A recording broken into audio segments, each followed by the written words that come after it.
اللهم صل على محمد وآل محمد.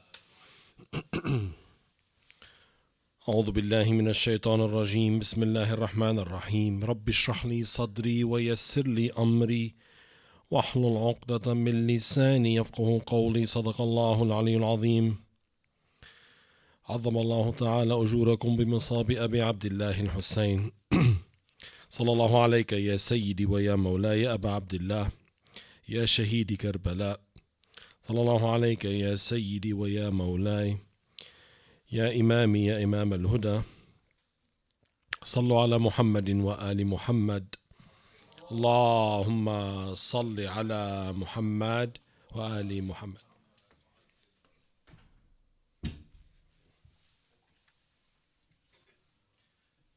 Brothers and sisters, respected viewers, Assalamu alaikum wa rahmatullahi wa barakatuh.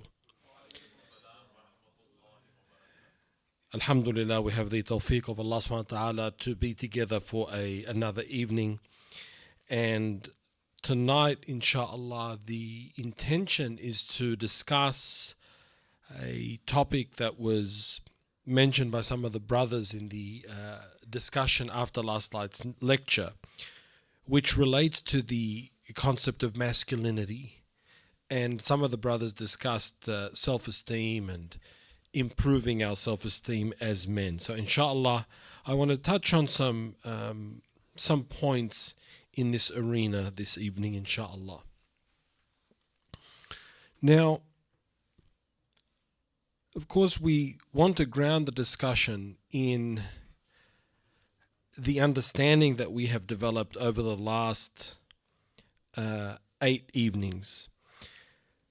And that is, when we look at Imam al-Hussein alayhi salam, we see that he embodied a form of masculinity which was not purely horizontal. And I'm sure by now you're experts in what I mean by this. The masculinity that is presented to us in our modern culture is I'm calling it a horizontal masculinity, meaning it's this type of masculinity that is telling you how to get bigger, better, stronger, faster, more influential, more powerful on the horizontal plane, on the earth plane. If you study statistics, you'll know something called the bell curve, or the standard distribution, right? It's like the bell curve, where most things fall into a standard distribution. Like, for example, with height, most people are average, like center in the middle. Very few people are extremely short or have some congenital deformity. Very few people are over 2 meters tall and qualify for the NBA, right? Most people are in the middle. And the masculinity that our popular culture is teaching us is very much within that bell curve, excelling in horizontal attributes. And I'm not here to denigrate that. It's a good thing to be physically strong. It's a good thing to be physically fit. It's a good thing to be financially independent. These are all very important aspects of masculinity. However, what Imam al-Hussein alayhi salam teaches us is that for you to truly embody the fullness of the masculine, there has to be a vertical dimension to your masculinity. What does that mean?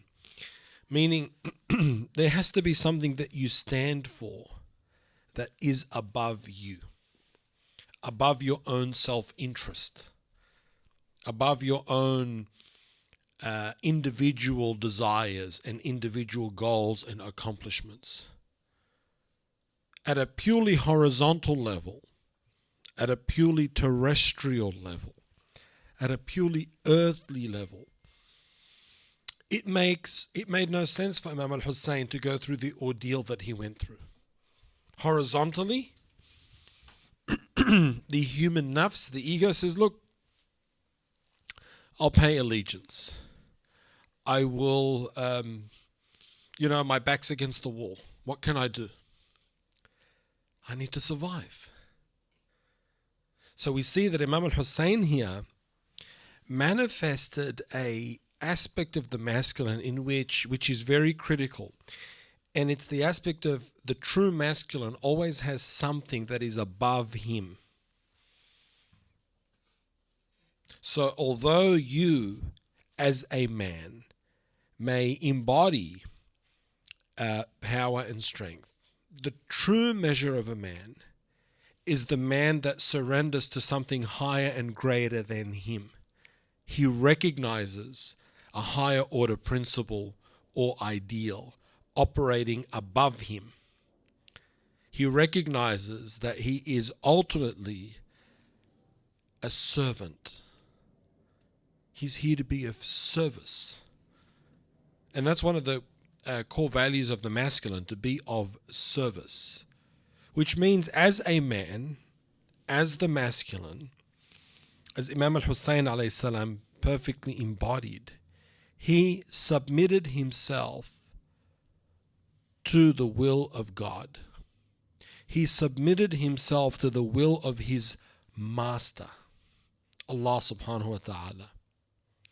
And in the modern conception of masculinity, every man is measured by himself. How strong I am. What are my goals? How big is my bank account? Man becomes a measure of himself.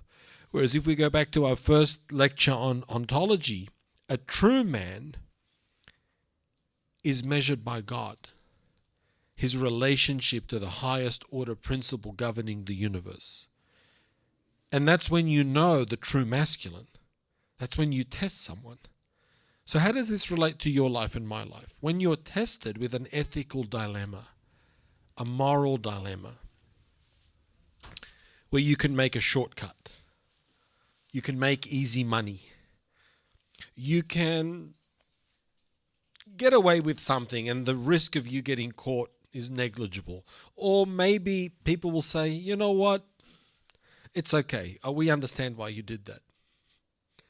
It's in those moments where you as a man, that's when you're tested. That's when your mettle is tested. Whether you have something that Imam al-Hussein alayhi salam had in spades. He had karama, honor, sharaf, dignity. When he said to the tyrant, to Yazid, that one who is like me and of my lineage that is honorable does not give my allegiance to a dishonorable like you. So one of the vertical aspects of the masculine is that a man has principles that he will not compromise on. You have to have principles. You have to have red lines, right? Because if you don't have any principles, if you're unscrupulous, this is what's called Machiavellian. Who's heard of Machiavelli? Machiavellian. Well, Machiavellianism basically is he was a person who basically taught people how to gain the upper hand using power, psychology, and politics. So Machiavellianism, it can also be called utilitarianism, is that the ends justify the means. So if we have to kill the grandson of Rasulullah sallallahu alaihi wasallam to get our way, if I have to do that to get my kingdom of Ray, like Umar ibn Saad, lanahullah, if we have to do that to gain power, fine, do it. This is Machiavellianism. And if you succumb to Machiavellianism where you stand for nothing, there's a couple of negative consequences. Obviously, it opens you up to becoming a member of Hizb al-Shaytan. But there's an even greater, not greater, but there's an even consequence on the horizontal plane. It makes you very unattractive. See, when I talk about what makes a man attractive, most people say muscles and looking good, which is true. I think most men, or all men, should have a sense of dignity, azzah, in terms of how they look and how they carry themselves. That's part of our religion. You should look good. You should smell good. You should eat clean, and we'll come to that. But this sense of having principles, standing for something, actually makes a man very, very attractive. He has izzah, he has dignity, he has honor. This is self-esteem. Because one of the fundamental features of the true masculine is what we call to be self-governing. I govern myself. I govern myself. According to what? According to the laws of Allah subhanahu wa ta'ala. Because we understand, as Imam al-Hussein alayhi salam understood, that we live in what's called a holographic universe. Who knows what a hologram is? See-through? Yeah. Yes. Now, who knows technically what's a hologram? You used to have them when you were a kid, the holograms, the holographic figures. So a hologram is a picture in which every part of the picture captures the whole of the picture.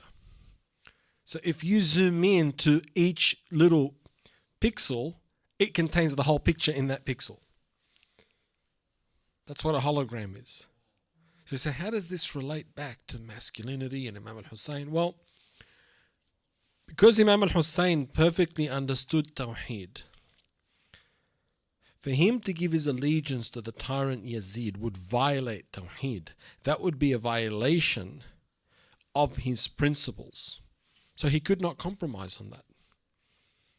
What's an example in your life of this holographic principle? If you want to embody that masculinity, that principle of Tawheed and that Izzah, and to be self-governing, that means every aspect of your life has to represent, every part of your life has to represent the whole picture.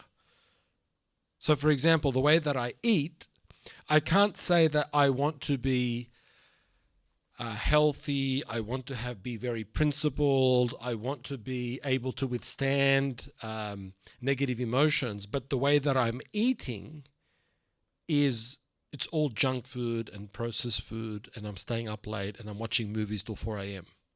and I'm neglecting my duties. Because if that part of my life is out of order, then because we live in a holographic reality, each part has to represent the whole. So if to be holistic as a man means you're self-governing, your whole kingdom is in order, then every aspect of your kingdom has to be governed according to the same order. Can you point to any aspect of Imam al-Hussein's life that was not governed by Tawheed? That was not governed by the higher order principles? How he walked, or Imam Ali alayhi salam, Amir al-Mu'mineen, Rasulullah sallallahu alayhi wa alihi. Every aspect of their life captured this holographic principle, which is basically Tawheed. That's why Imam Ali alayhi salam, Rasulullah sallallahu alayhi wa alihi, A'immatul Ma'sumin alayhi salam, their enemies couldn't catch one thing on them. Their public face and their private face was one and the same. They were living a unified existence. So the self-governance is a key aspect of the masculine, to be self-governing.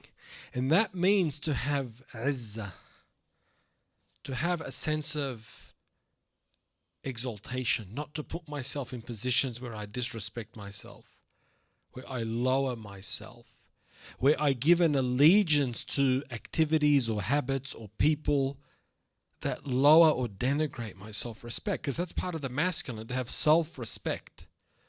What does that mean practically? It means you can be anywhere in the world.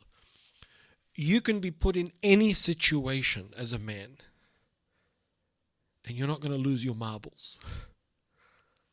You're not going to lose your mind. You know who you are. I know who my God is. I know who my Prophet is. I know who my Imams are. I have my tasbih. I have my prayer mat. I can go to a grocery store and buy some simple ingredients. I can cook a healthy meal. If I don't manage to find friends in the city I'm at, I don't fall into a deep depression. I have a level of connection and closeness and intimacy with Allah subhanahu wa ta'ala, with Ahlul Bayt alayhi salam, and I can keep myself, entertained isn't the right word, but I'm okay with solitude. This is the core of masculinity. Izzah, independence. I'm not dependent. That doesn't mean I'm isolating from people and I say I don't need people. No, that's different. This is, if it's there, I can take it. If it's not there, it's fine. I'm not going to collapse into a depression. Wherever you put me, I'm going to be okay. Wherever you put me, I'm not going to sink into hopelessness and victimhood. I'm going to be okay. I can operate according to a basic baseline in my life. So this is an important part of to be masculine, is wherever you are in the world, whatever situation you're in, you have an internal GPS that can guide you. You're not going to sink into a deep depression, nor are you going to go into a manic elation and start doing silly things. The masculine is neutral, balanced, has izzah, has karama, has honor, is dignified, is rational. It doesn't mean you can't have fun. It doesn't mean you can't laugh. Yes, you can. But at the end of the day, you carry yourself with that masculine dignity as Imam al-Hussein alayhi salam did. And you stand on your principles. And you feel that you are rich, you are ghani. Because at the end of the day, I'm self-sufficient. I can be on my own and totally fine. I can have the whole world against me. Imam Ali alayhi salam, after all his sacrifices, after him being the apprentice of Rasulullah sallallahu alayhi wa alihi, during his entire mission, Rasulullah raised Imam Ali. You know, Imam Ali alayhi salam was the apprentice to Rasulullah. Rasulullah was his master. Imagine being raised. Imagine completing an apprenticeship your whole life, since you were a little boy, and you are coronated for the position. And at the moment where you are to assume the mastership, you've graduated to be the master, someone comes along completely unqualified, says, you stay on the sidelines. You stay on the sidelines. Imagine you studied to be a doctor for 20 years. And it's time to graduate. You're going to become a fellow of the College of Physicians. You're going to be the surgeon. And someone says, excuse me, we need you to stay home. This guy's going to take over. And the guy doesn't even have a medical degree. Most of us would lose our mind. Look at the izzah of Imam Ali alayhi salam. Look at the dignity. This because his masculinity was grounded in that vertical axis. Although he, in his heart, was he distraught, our Imam? Was he hurt? Yes, he was. He says, it's like a prickling of my eye. It's like you pricked my eye. But I'm going to take the dignified path. So, self-governance is a very, very important part of being masculine, to govern yourself. Because here's the thing. Let me ask you a question. Men who cannot govern themselves, where do they end up in society? Yes. They end up in jail.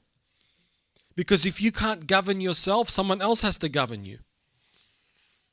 They end up in jail. Exactly right, Hajj. Perfect answer. So to be a man is to be self-governing. I don't lose my mind. And this requires us as men to go through an apprenticeship.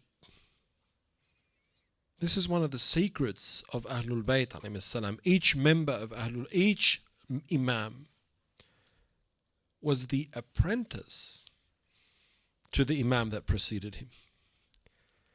So Imam Ali alayhi salam, he was an apprentice to who?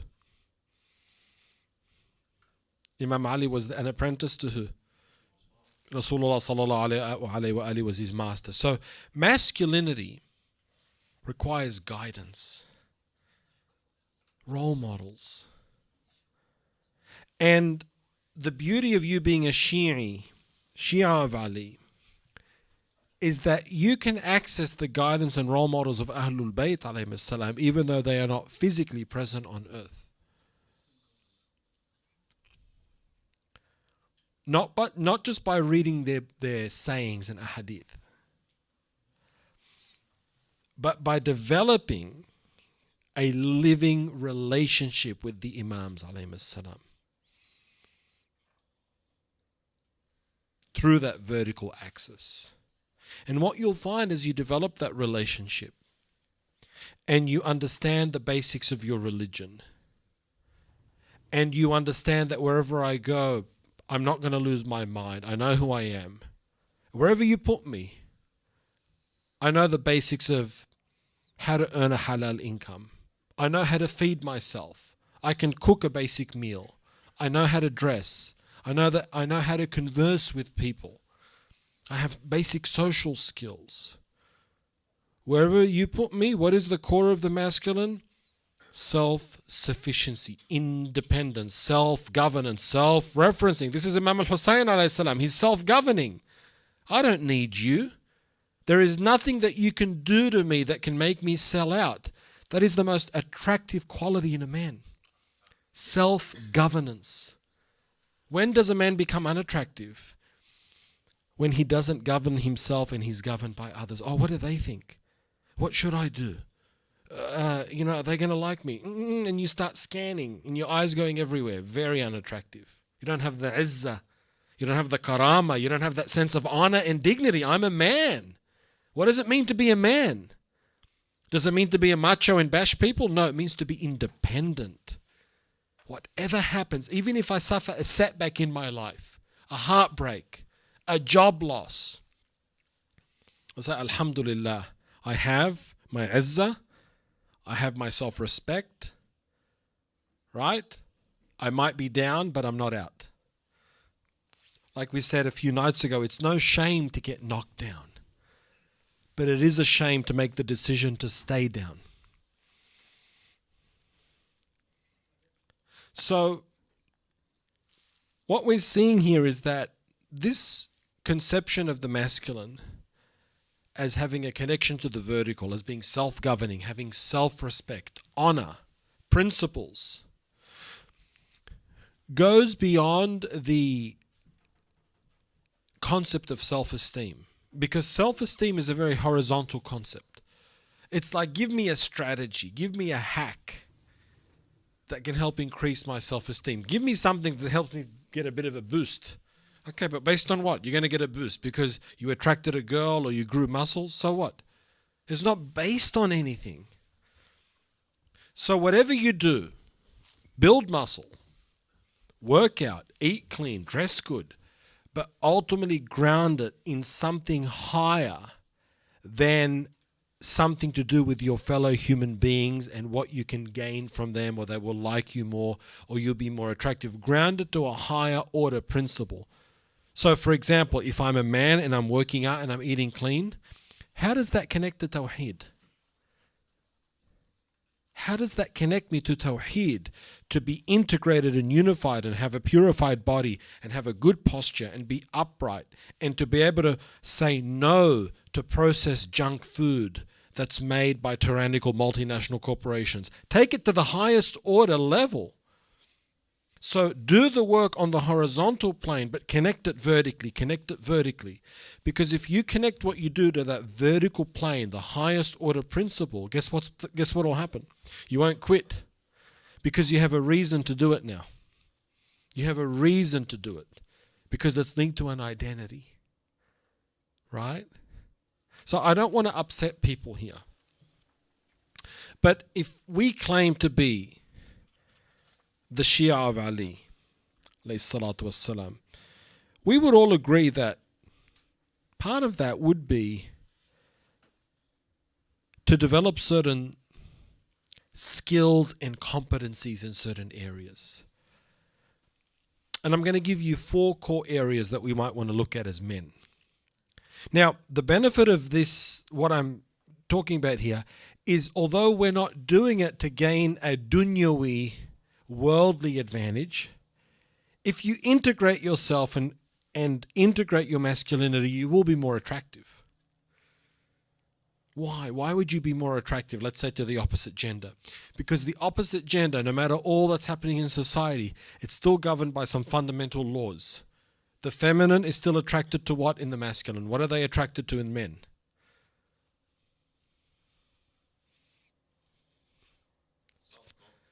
Yeah, strength. Strength.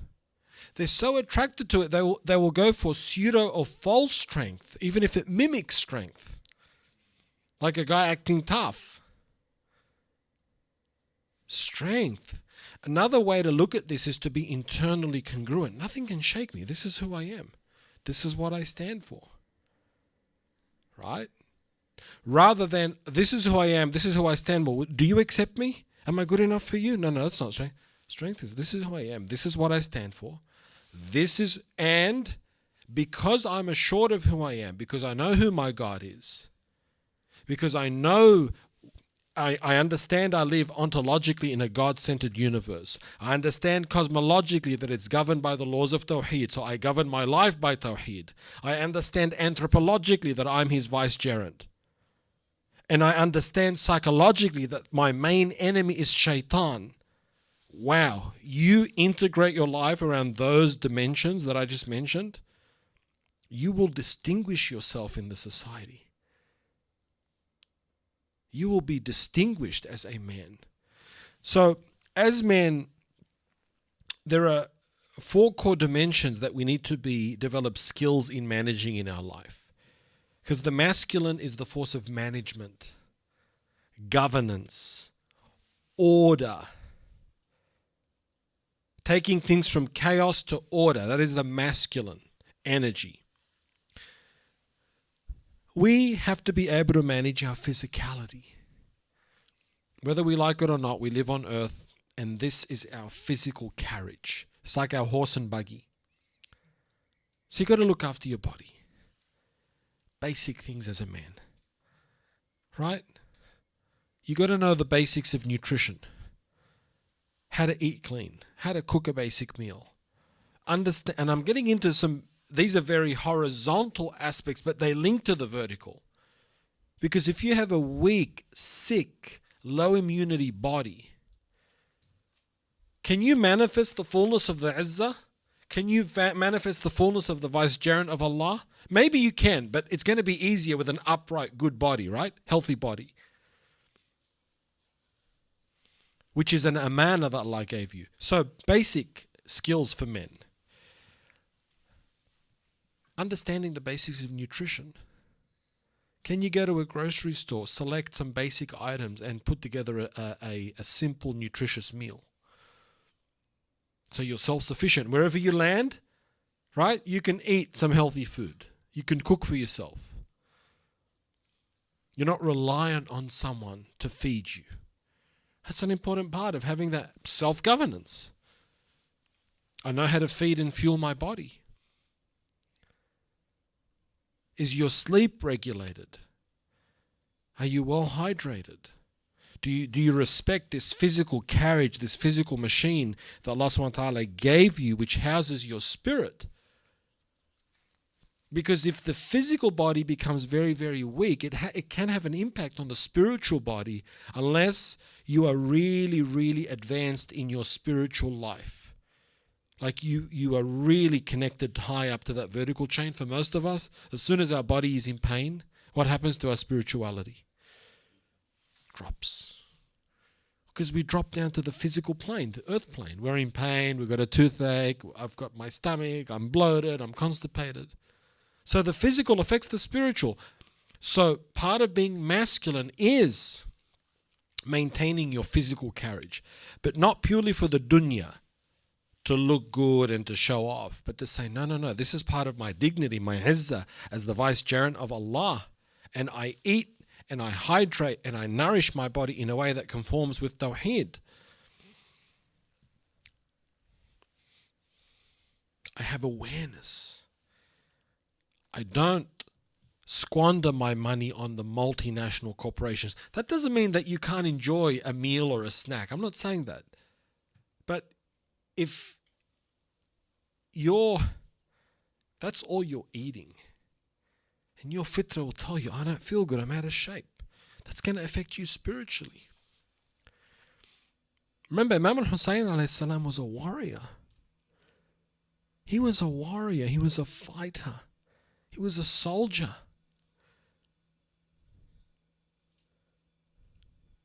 He was a multi-dimensional man. Islamic masculinity is multi-dimensional. The masculinity that you're being sold on social media is unidimensional. Has one dimension, one axis to it. Just look good physically, have a big bank account.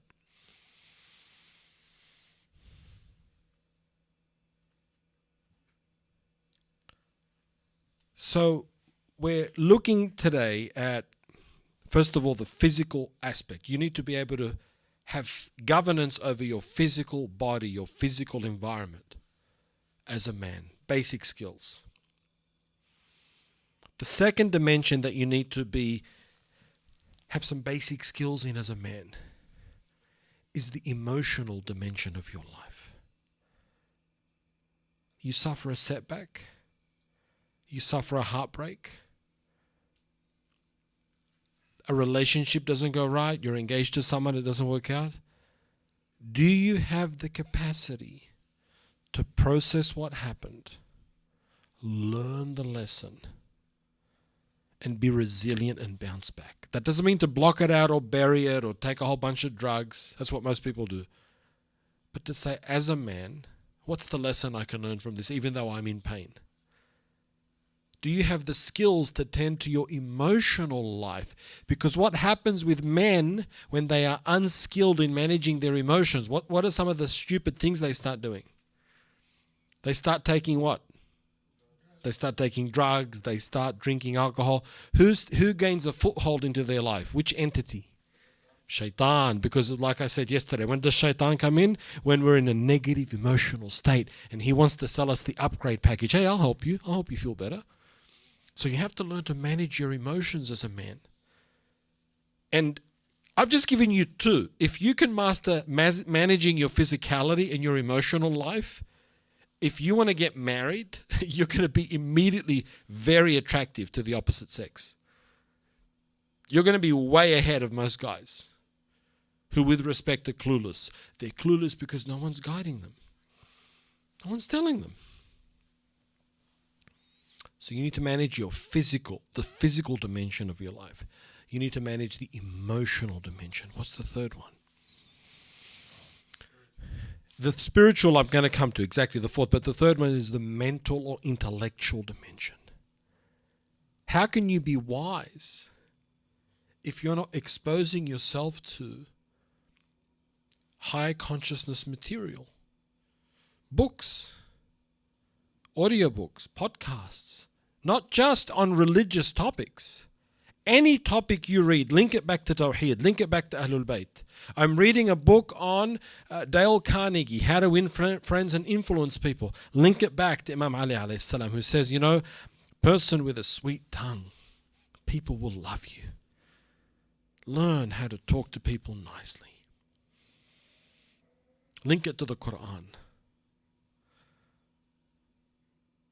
So, in order for you to grow in wisdom as a man and manifest the divine attribute of hikmah that Imam al-Hussein manifested, hikmah, he had wisdom, he had a vision, his sacrifice, he situated it beyond his life. Imam al-Hussein situated his sacrifice within sacred history, within cosmic history. He situated it within the unfolding of the centuries until the eventual reappearance of his great-grandson, Imam al-Mahdi. You think Imam al-Hussein just had tunnel vision on what was happening in Karbala? So if you want hikmah, wisdom, you better be reading books. And if you can't read books, you better be listening to audiobooks, YouTube lectures, not just on religion. How to generate income, how to have good social skills, how to understand world history, how to understand politics, You know, this is one of the features of an imam.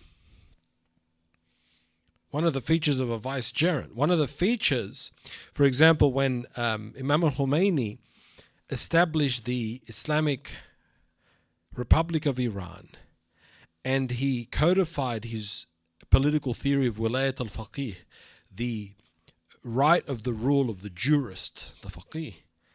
He laid out that basically the faqih isn't just some researcher in a little scholarly cubicle. A faqih has to have knowledge of politics, warfare. He has to be aware of what are the potential threats facing the Muslim community. You have to do that as a husband and as a father when you're married. So you have to be able to maintain yourself physically. You have to be able to regulate yourself emotionally so you don't lose your marbles. Because when you're emotionally dysregulated and you're flying off the handle and you're reacting, is that masculine or non-masculine? That's non-masculine. You know what masculine is? Calm.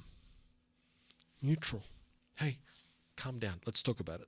What's happening? That's masculine.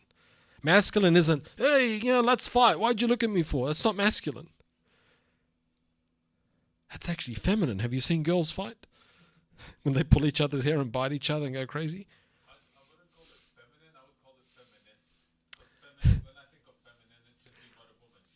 It's a good qualification, Hajj. Let's say it's the shadow feminine. It's the dark side of the feminine, right? That's what I mean. Thank you for the clarification, Hajj. Yeah, it's the side of the negative feminine. So mentally, you have to be consuming information, because unless you're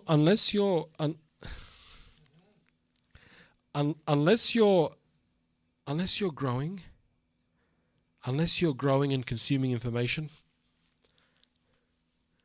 then your brain doesn't grow.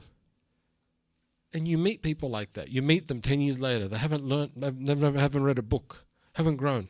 They have the same old opinions. They have the same old stereotypes, same old dogmas. And the fourth dimension is the spiritual, as Hajj Hussein said.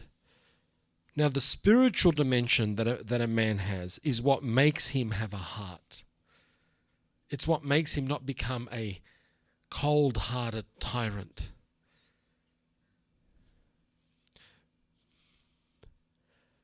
That if his children make a mistake, he doesn't tyrannize them. He doesn't terrorize them. That when he comes home, his wife and kids aren't terrified of Baba. Or that if someone makes an error, he can be forbearing and forgiving. So that's all right, brother. All good.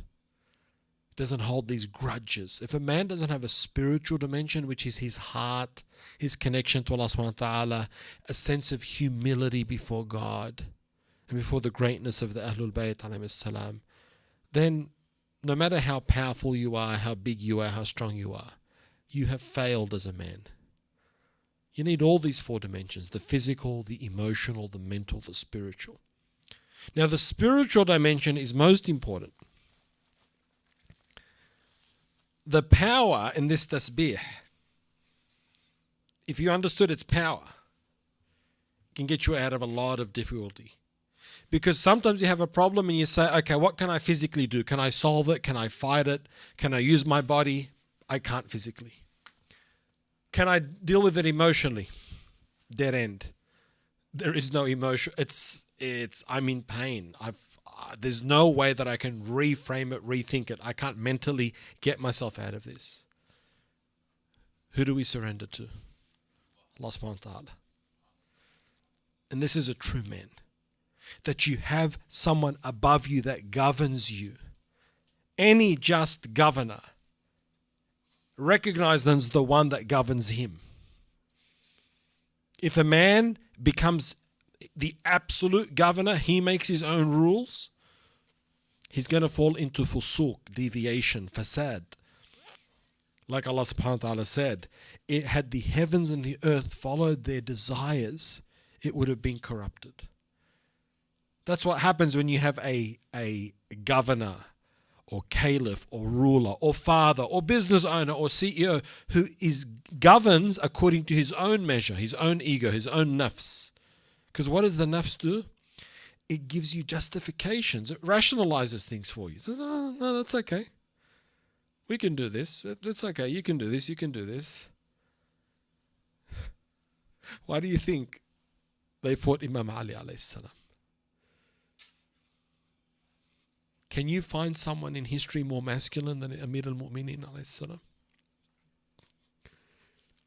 He truly was, along with Rasulullah sallallahu alayhi wa alihi, the perfect man. What do I mean by that? Meaning, he embodied the perfection of what it means to be a man. His enemies could not find one speck against the man, because he understood the holographic principle. He understood the Tawheed principle.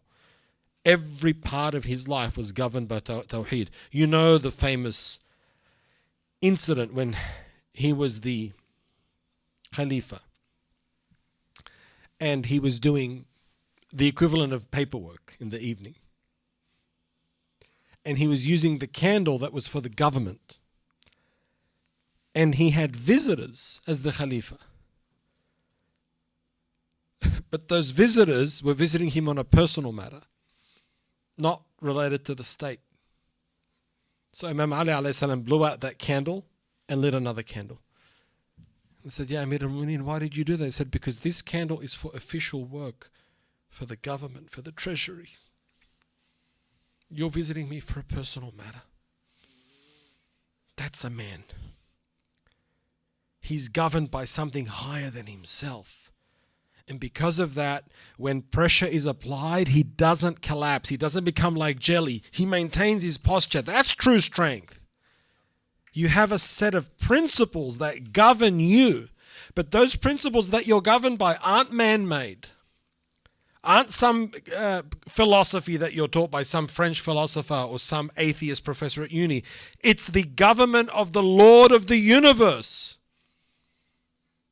And because Imam Ali alayhi salatu wasalam lived his whole life governed by Tawheed, when he was struck by the sword of Ibn Muljam lanahullah, what did our Imam say? Fistu wa Rabbul Kaaba. You say, wow, that's pretty weird. Why would you say that for? You say, oh my God, what life have I had? What treachery? What did I get for all my work? I was with the Prophet. They betrayed me and now I'm being struck. That's what most men would have said. What a raw deal. What did Amir al-Mu'mineen say? Fistu Rabbul Kaaba. I have succeeded by the Lord of the Kaaba. Because he understood that his masculinity was grounded ultimately in that vertical axis. And according to that vertical axis, he truly was victorious. He said, this whole world to me is like the sneezing of a goat. I don't want it and I don't need it. So I hope, my brothers, that I've given you today a deeper model, a deeper way of reflecting and understanding your masculinity, which is a gift. And I want to leave you with one final piece of advice. Whenever things get tough, whenever you feel low, whenever you've had a setback, I want you to say, Alhamdulillah, for the miracle that Allah subhanahu wa ta'ala has created me as a man. Alhamdulillah that He has given me this honor and dignity to be His vicegerent.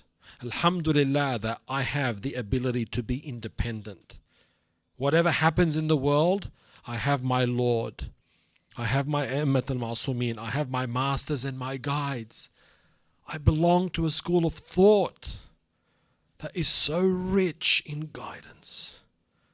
Alhamdulillah. And I want you, when you're feeling down, to go for that walk, to do your tasbih, to do tawassul, to ask Allah subhanahu wa ta'ala for guidance, to feel izzah, feel that pride that you are a follower of Amir al-Mu'mineen. And of course, we're not often great followers of him, but we love him and we want to emulate and follow him. Right? So at the end of the day, I want you to hold your head up high. I want you to understand these principles and to make an intention to live your life in a way that is self-governing.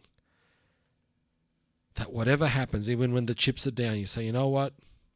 At least I can back myself. At least I haven't lost my dignity. It's not worth it, brothers. Thank you for your attention, my brothers. وآخر دعوانا الحمد لله رب العالمين. صلوا على محمد وآل محمد.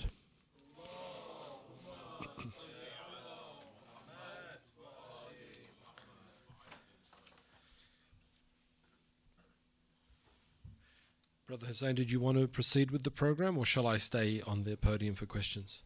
So just a few questions. A few questions? Okay. Yeah. Bismillah ar-Rahman ar-Rahim.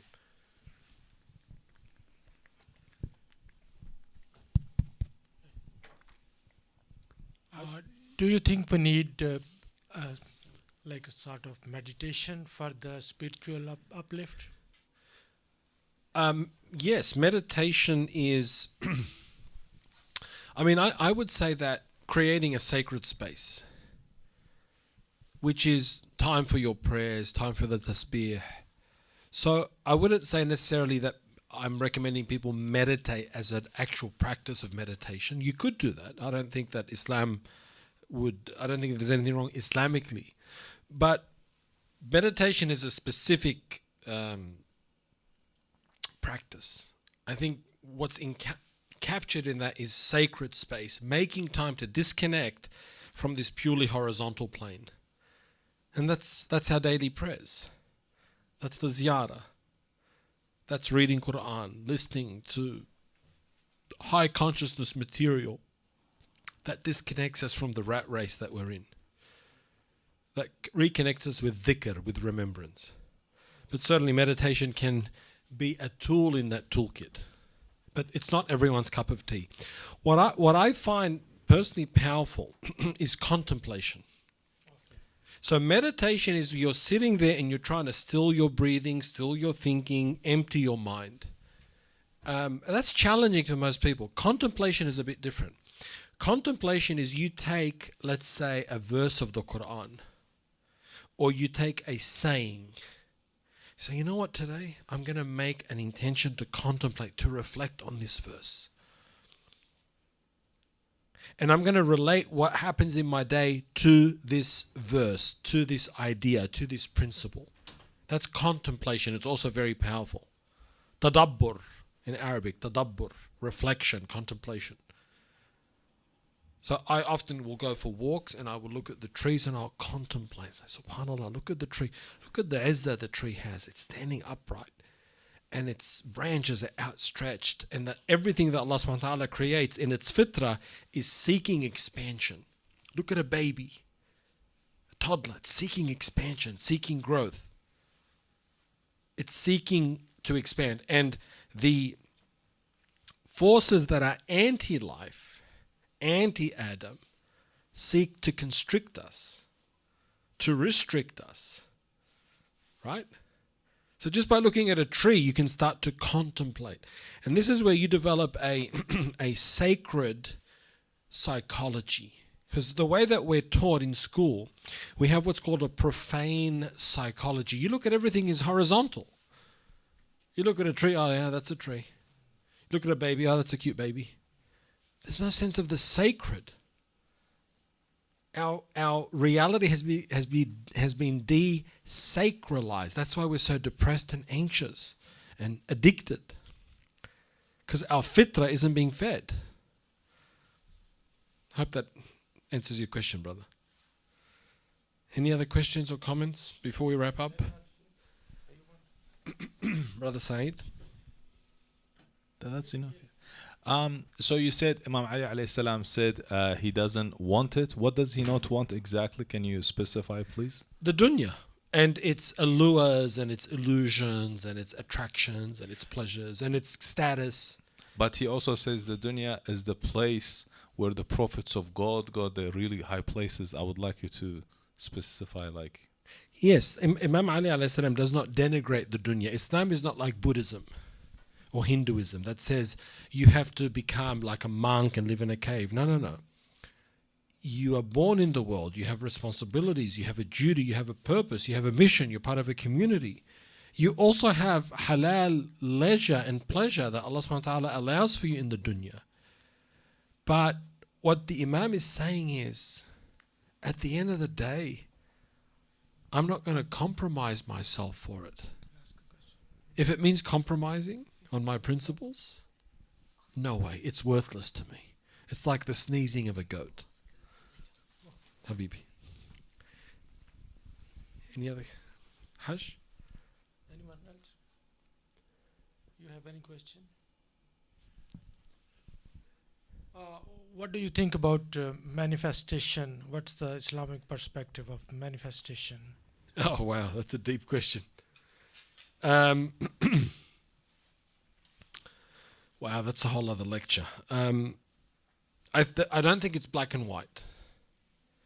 I think that manifestation is really, from an Islamic perspective, setting an intention and doing the work in alignment with that intention to manifest or achieve a goal. So, for example, you want to go for ziyarah. You could say that's a form of manifestation. You want to go for ziyarah. So you have the thought in your mind, I want to go for ziyarah. You develop an emotional link with that thought. You feel excited, you have a commitment. And then you start taking action to manifest that as a reality. You go online, you call a travel agent, you book the tickets, and all of a sudden, oh, I'm in Karbala, visiting Imam al-Hussein.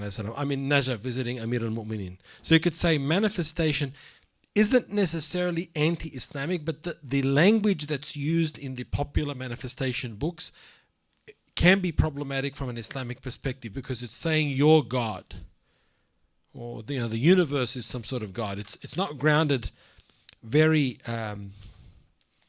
it's not grounded explicitly in Tawheed, but I wouldn't throw it all away and say it's completely un-Islamic. It can be integrated with Islam.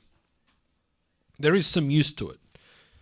For people to understand how to set goals, how to be in alignment with their goals, how to develop an emotional connection to a goal they want.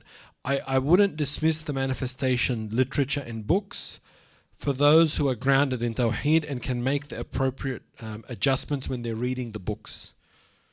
Right? Okay, brother? Yes? Anyone else? May I add a comment if you don't mind? Yes, of course. So they say Imam al-Mahdi. Who's al-Mahdi? They say al-Mahdi is anyone who is the savior. No, we Shia say al-Mahdi is the son of Imam al-Hasan al-Askari, the son of Imam Ali al-Hadi, the son of, until Prophet Muhammad. He's a specific person. With God, they say, it's a divine power, it's a holy above power. We say no, God is an actual, like قُلْ هُوَ اللَّهُ أَحَدٌ. So Yes. So if we probably, as you said, see it from that perspective, that grounded perspective, then we can get use of it. Exactly. Maybe. And the other, Thank you. exactly, Said, Barakallah Fik. And the other thing with manifestation is, for Muslims, is whatever you want to achieve or manifest, ground it. It has to be integrous. Has to have integrity. So it can't be a non-integrous goal that would be spiritually destructive. That's not really going to work. Okay? Wa akhiru da'wana alhamdulillahi rabbil alameen. Did you have a question, brother? No Apologies, I was question, gonna wrap up. Haj, just one final thought. Yes. Just to, because it's very deep and incredible talk, and Yes. I kind of felt that idea of self-sustainability, self-independence, all of that. For me, it's summarized in the title of Imam Adi al-Rida, Ar-Radi bil-Qadri wal-Qada, La ilaha the one illallah. who is always content with the divine decree of Allah subhanahu wa ta'ala, no matter what situation he's in. And you see Yes. the Imams facing different situations across their lives, different, how do you call it, different nominators, or what's the top? Different numerators, yes, but yes, the yeah. common different context, but yes. but the common denominator is that ridwan, that contentment in Allah subhanahu wa ta'ala, constant. That's Yes. a constant. Yes, because as we were saying, their masculinity was connected to that vertical dimension. So if I'm connected to the Lord of the universe, if I know, like, And this is where the dunya will test us. This is where it's really hard for most people to hold their resolve. You mean everyone's going to take this and I'm not going to take it? There must be something. No, I'm not going to take it. No, it's a no. But you lose your job. I'm not going to take it. No. You stand by your convictions. Very few people can do that, unfortunately. Sallu ala Muhammad wa ali Muhammad.